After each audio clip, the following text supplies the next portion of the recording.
Thomas Piketty, merci beaucoup. Bienvenue à Madrid et merci beaucoup pour avoir accédé à cet entretien.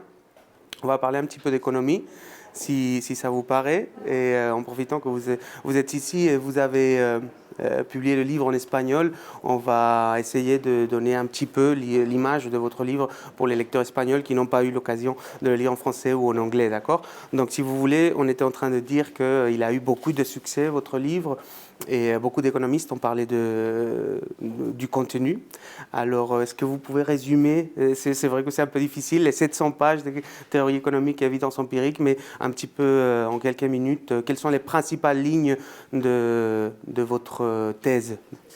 Alors, donc mon livre, c'est vraiment un livre sur l'histoire de la répartition des revenus et des patrimoines. Et donc ce livre, il part d'abord d'un assez grand projet de collecte de données historiques que j'ai mené depuis une quinzaine d'années avec beaucoup de collègues dans le monde, Tony Atkinson, Emmanuel Saez, Facundo Alvaredo, des dizaines de collègues dans tous les pays, en Amérique latine, en Europe, aux États-Unis, au Japon, en Chine, en Inde.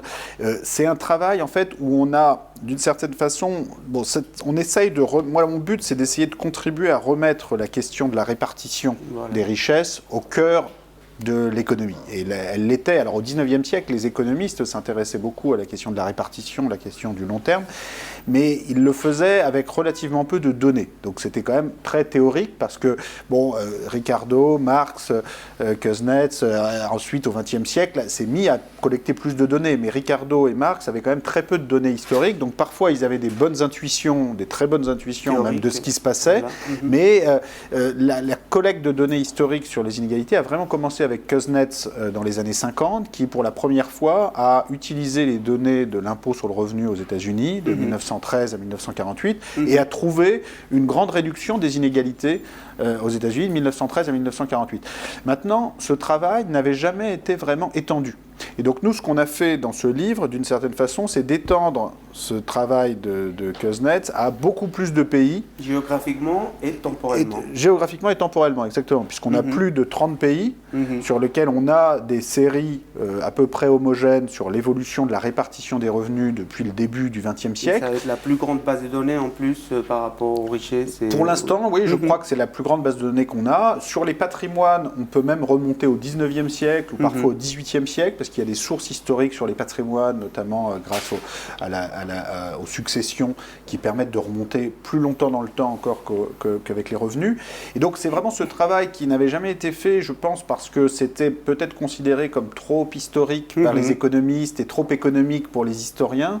Et je pense que c'est les frontières qu'on a à l'intérieur des sciences sociales sont parfois un peu trop rigides. Oui, et je pense que ça explique pourquoi ce travail n'avait jamais été fait. Et donc la nouveauté de ce livre, qui je pense explique en partie son succès, c'est que pour la première fois, on peut étudier les inégalités et la répartition d'un point de vue historique. Voilà. Alors après, dans mon livre, j'essaye aussi d'utiliser des mécanismes économiques pour essayer de rendre compte, d'expliquer les évolutions, mais en même temps, j'insiste sur le fait, peut-être la principale conclusion de mon livre, c'est que l'histoire de la répartition des revenus, ce n'est pas simplement une histoire économique, c'est aussi une histoire politique, sociale, institutionnelle. Voilà. Et pour finir, disons que peut-être ma conclusion générale, c'est que à la fois, toutes les théories déterministes d'un point de vue économique ont tort, c'est-à-dire que il y a des forces qui poussent soit à l'accroissement, soit à la réduction des inégalités, qui sont extrêmement puissantes dans les deux directions. Et pour finir, ce qui compte pour comprendre quelles forces vont l'emporter, c'est d'abord les institutions, les politiques qui vont être choisis par les différents pays. Voilà. Donc il y a plusieurs avenirs possibles. Il n'y a pas une seule trajectoire possible sur les inégalités.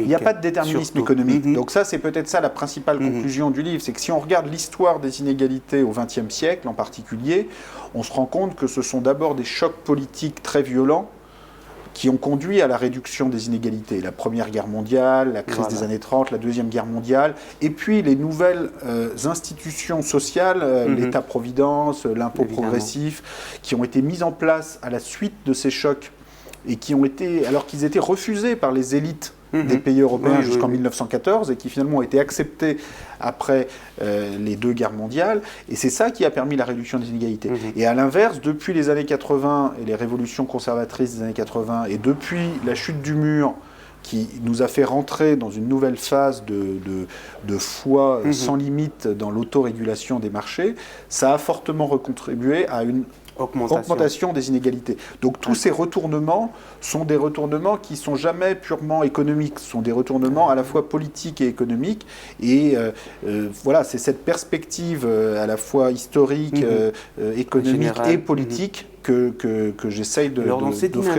Dans ces dynamiques politiques dont vous nous parlez, quel rôle a joué, en ramenant l'histoire des inégalités au présent, quel rôle a joué la croissance des inégalités dans la génération de la crise où nous sommes maintenant? C'est-à-dire quel rôle, qu'est-ce qu'on peut dire de l'augmentation de ces inégalités de ces dernières décennies dans la génération de cette crise?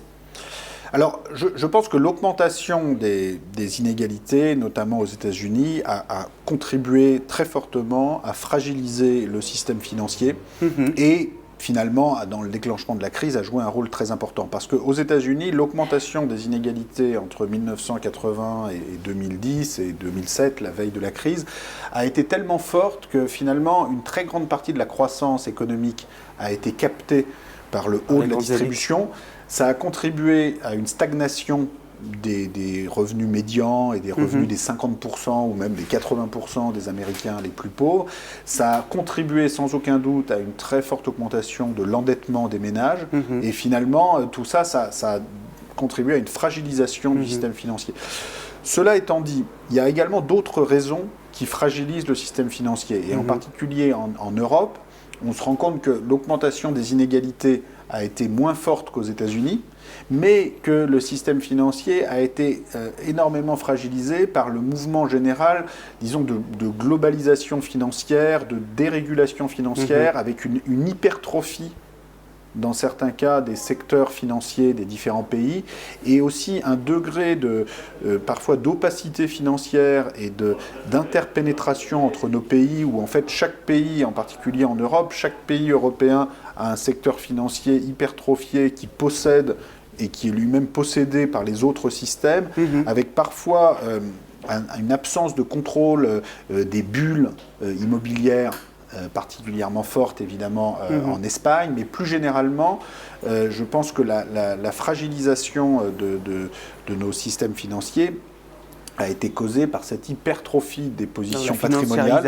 La financiarisation. Le capitalisme patrimonial. Voilà, le capitalisme patrimonial qui est en partie une évolution naturelle, c'est-à-dire que je montre que dans mon livre, il y a un mouvement de reconstitution des patrimoines qui a démarré dès les années 50-60 et qui fait qu'il y a quelque chose de naturel dans le fait que le niveau total de capitalisation patrimoniale, immobilière, financière est aujourd'hui beaucoup plus élevé que ce qu'il était en 1970 ou en 1960, mais il a été exacerbé, disons, par la dérégulation financière.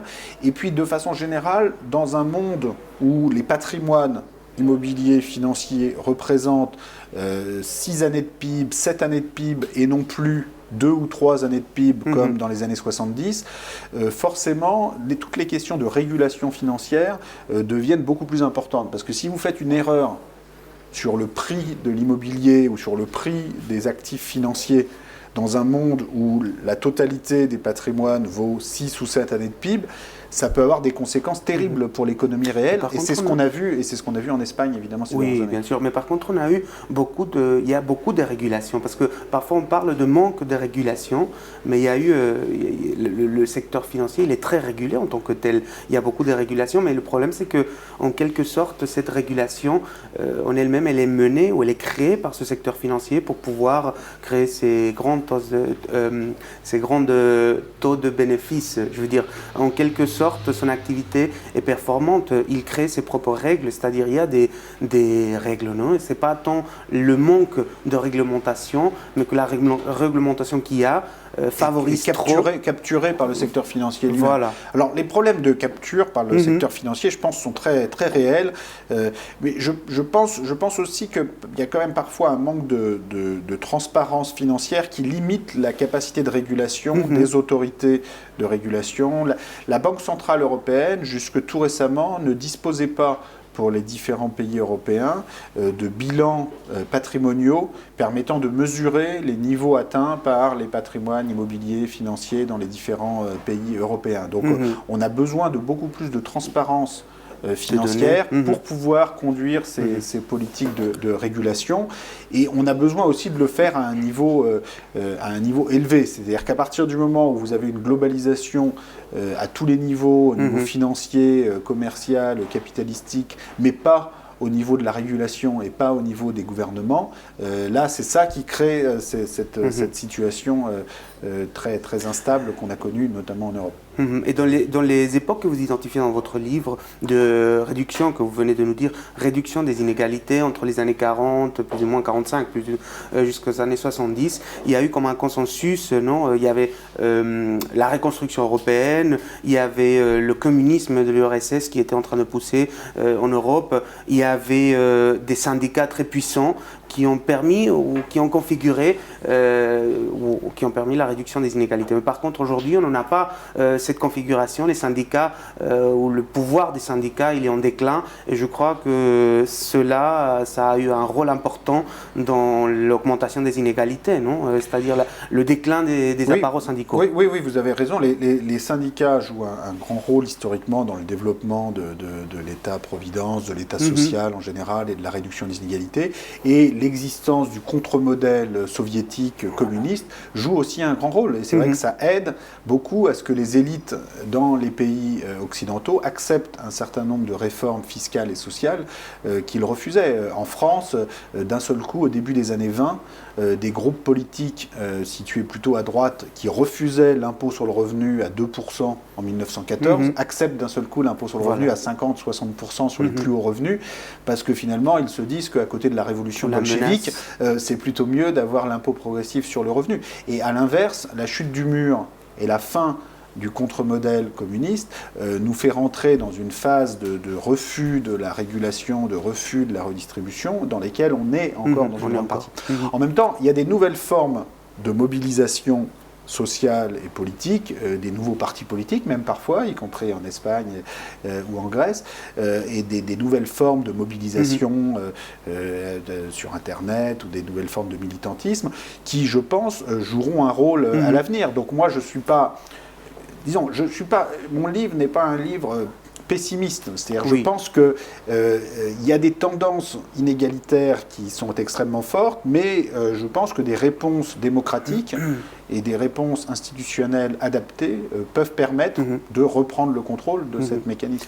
Par contre, par rapport à ce que vous êtes en train de dire, c'est vrai que dans ces années-là, il y a eu la social-démocratie s'est présentée comme un troisième chemin ou un chemin intermédiaire entre l'URSS et le capitalisme des États-Unis. Et ce consensus a permis de créer l'état de bien-être qui a permis d'avoir un certain, ou de conserver un certain niveau de vie aux travailleurs. Par contre, maintenant, il n'y a pas cette dichotomie, il n'y a pas ce consensus et la social-démocratie, avec le déclin des syndicats, a perdu un petit peu son idéologie et son esprit. Qu'est-ce qu'on peut trouver maintenant? C'est-à-dire, peut-être c'est les mouvements sociaux dont vous étiez en train de parler.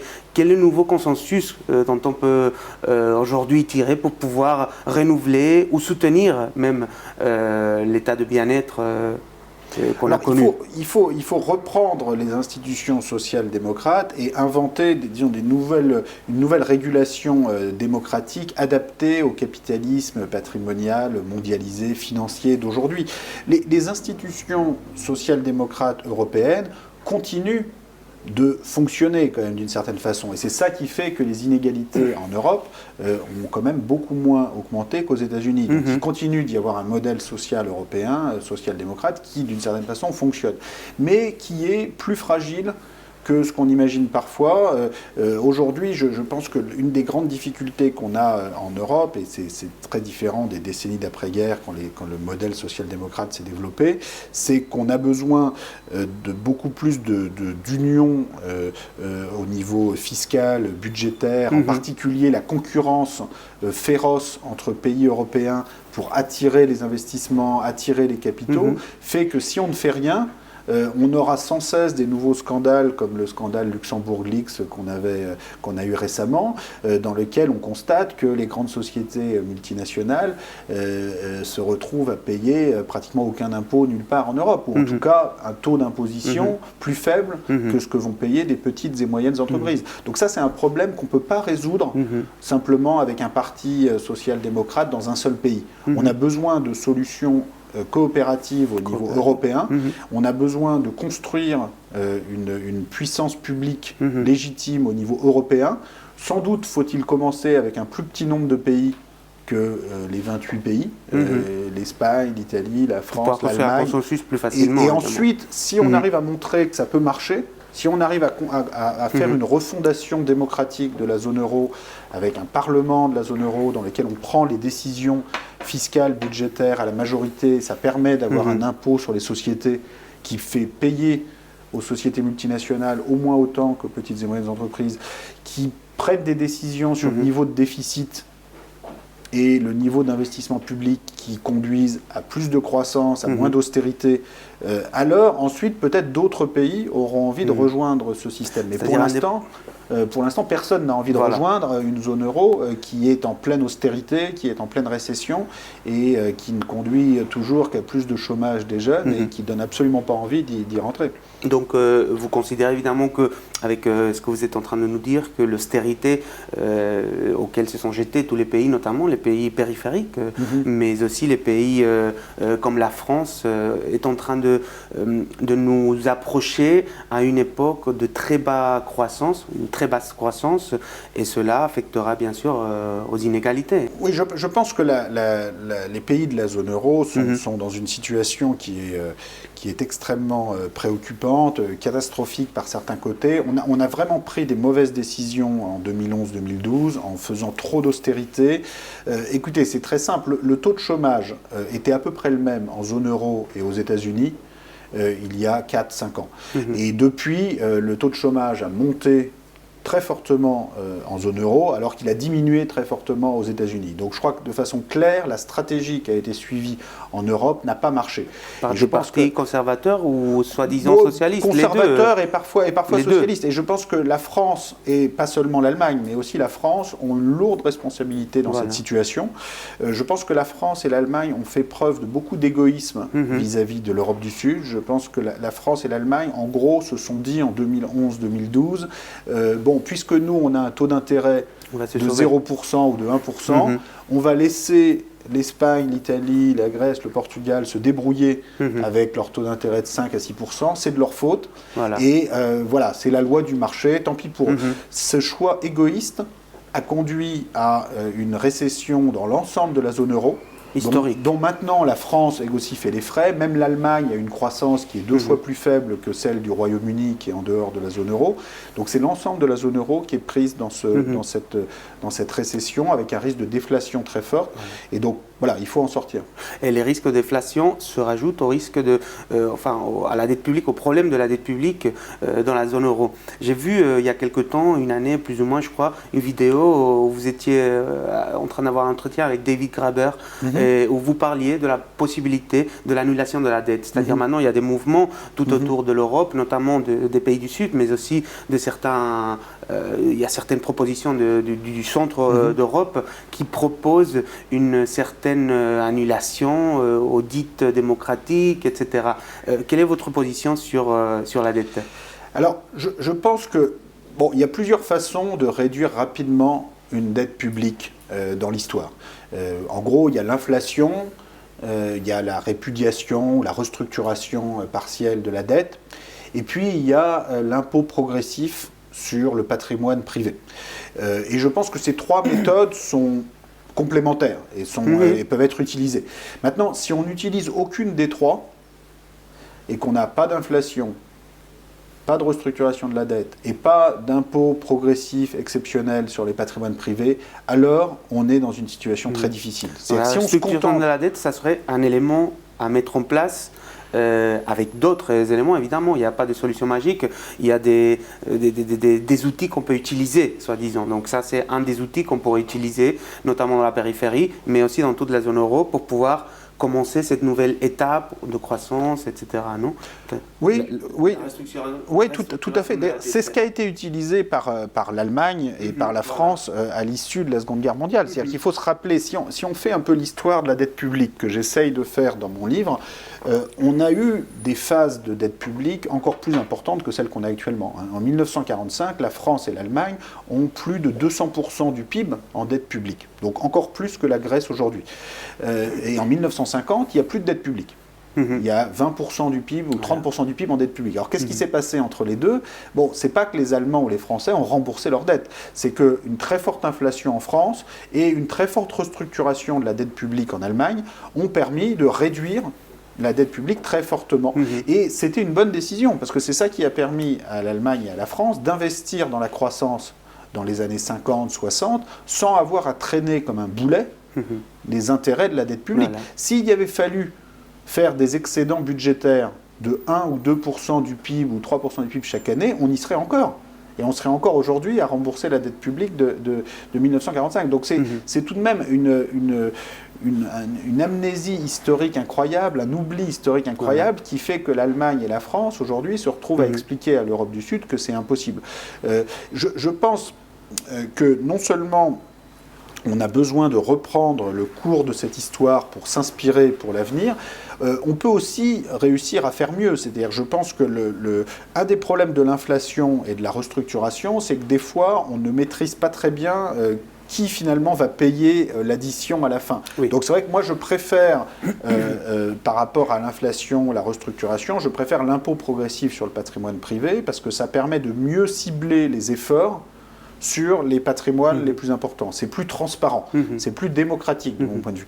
En même temps, cette transparence parfois fait peur, et c'est pour ça qu'on préfère des solutions comme l'inflation, la restructuration de la dette, où on est beaucoup moins clair sur finalement qui va payer. Mais à la fin, il faut bien que quelqu'un paye. Hein.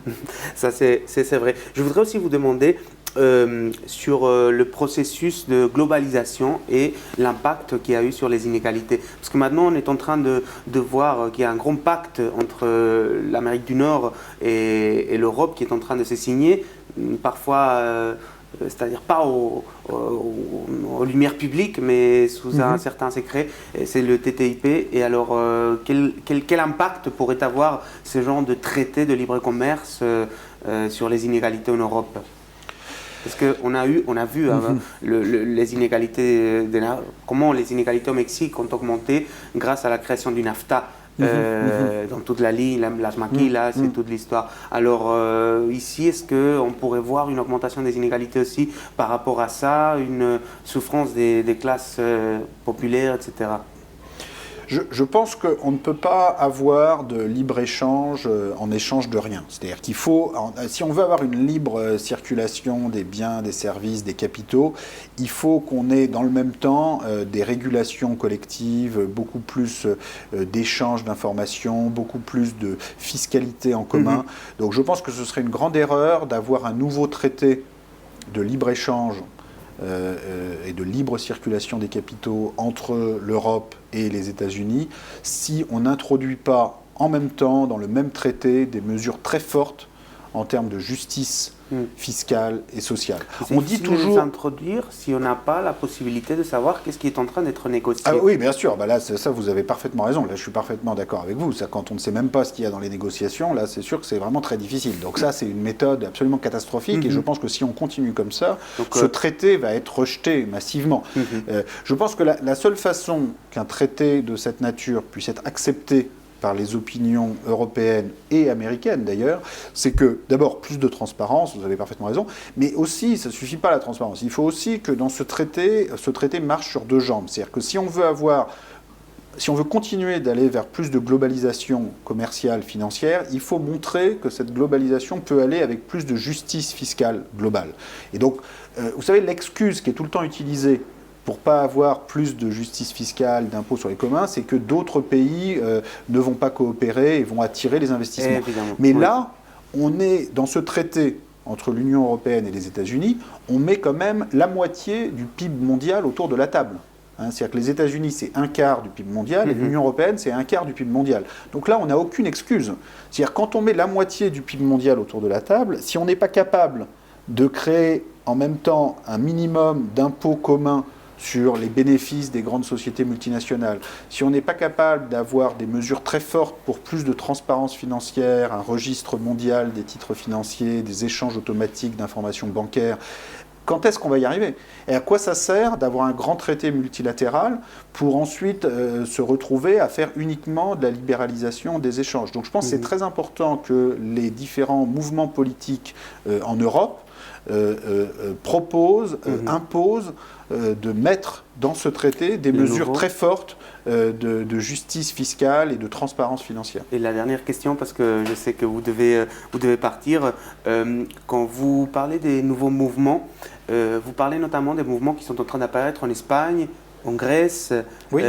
Ou aussi en Europe centrale. Parce que c'est vrai qu'il y a une différence politique entre les dynamiques politiques qui sont en train de se donner dans les pays périphériques et dans les pays du centre. Alors peut-être ces mouvements dont vous êtes en train de parler, ça vient de la périphérie, c'est-à-dire on pourrait construire une nouvelle reconfiguration de l'Europe à partir des mouvements sociaux et des revendications de la périphérie européenne. Ça serait une construction à l'inverse, pas du centre vers la périphérie, mais de la périphérie vers le centre peut-être.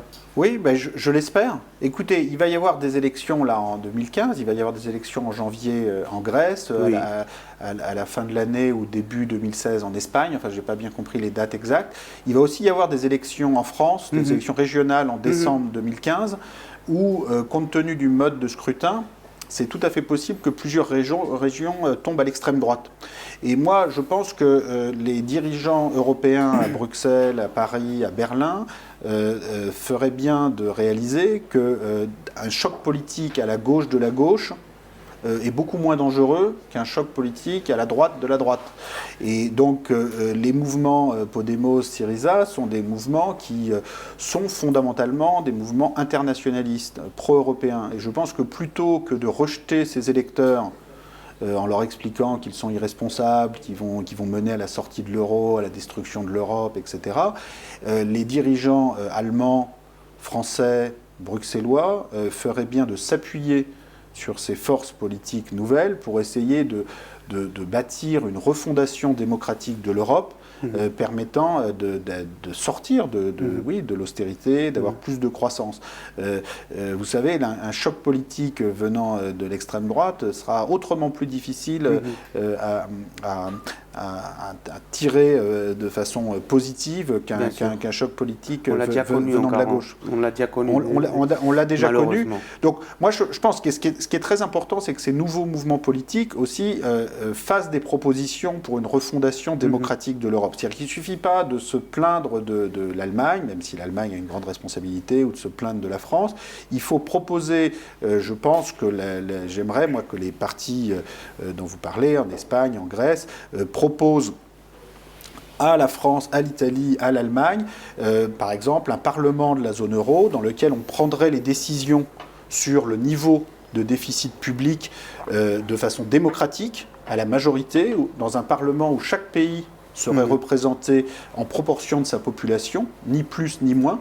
Et je suis persuadé qu'on aurait fait moins d'austérité en Europe et qu'on aurait eu plus de croissance si on avait fait le choix des déficits et de l'investissement public de façon démocratique, de cette façon. Et je pense que si une proposition de cette nature venait de la périphérie, comme vous dites, du sud de l'Europe, je pense que l'Allemagne, à un moment, serait obligée de l'accepter. Sans doute l'Allemagne aurait peur d'être mise en minorité par l'Italie, l'Espagne, la France sur le niveau du déficit, mais en même temps, on ne peut pas dire non à tout. On ne peut pas avoir une monnaie unique et en même temps refuser la démocratie. La difficulté, c'est que pour l'instant, ce type de proposition de refondation démocratique de l'Europe n'est pas véritablement sur la table. Donc je pense que c'est important de les mettre sur la table. Et un jour, ça deviendra réalité, à condition de les mettre sur la table. Ben, merci beaucoup, Monsieur Piketty. Ça a Merci. été un plaisir, une grande opportunité de parler avec vous et j'espère que votre voyage en Espagne se déroulera très intensement, mais bien. D'accord. Merci beaucoup. Merci.